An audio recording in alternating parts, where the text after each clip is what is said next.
Michael Douglas. Welcome to another edition of Dr. Pundit, where we talk about music, not medicine. And it's another song review.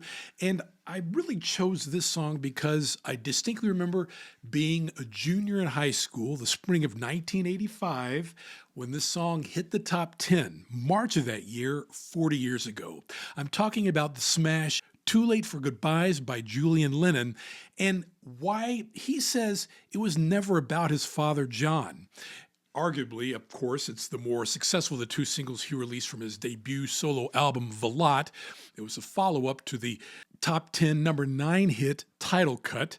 And that smash, Velotte, hit number 9, the top 10 in November and December of 1984. And following the release of the 1984 album Velotte, which peaked at number 17 on the Billboard 200, Julian Lennon did have those back-to-back hits.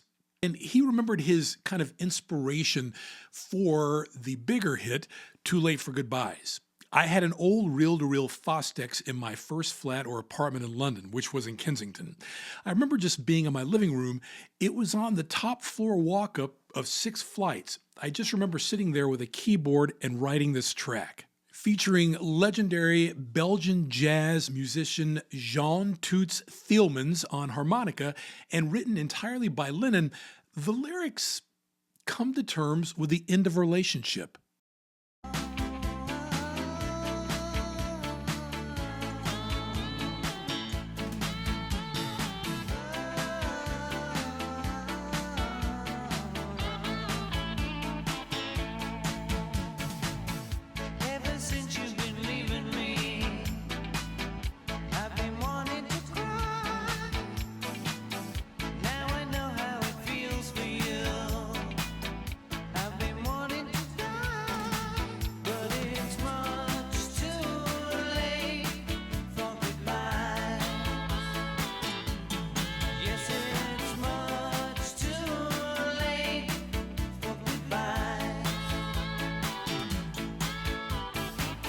Now, as I've said, the title track hit number 9 in this country and went to number 2 in Canada and peaked at number 4 on the adult contemporary chart here in the States.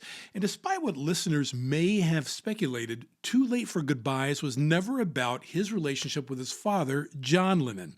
After Lennon's divorce from his first wife and Julian's mother, Cynthia, in 1968, they really didn't see each other much. Instead, Julian's song was written initially about a girl, then referenced other relationships in his life at the time. He says, initially it was about a girl, a relationship, then it was a few other friends in the room, and I was bouncing ideas back and forth. I just ended up with that particular phrase and title, and it seemed to stick. So it made sense to me, and voila, that's it. No hidden agendas on that one. The music video for Too Late for Goodbyes was directed by Sam Peckinpah, who also directed the video for Velotte. And it features Julian Lennon performing with his band as a silhouette of a person that could resemble John Lennon dances in a dimly lit doorway.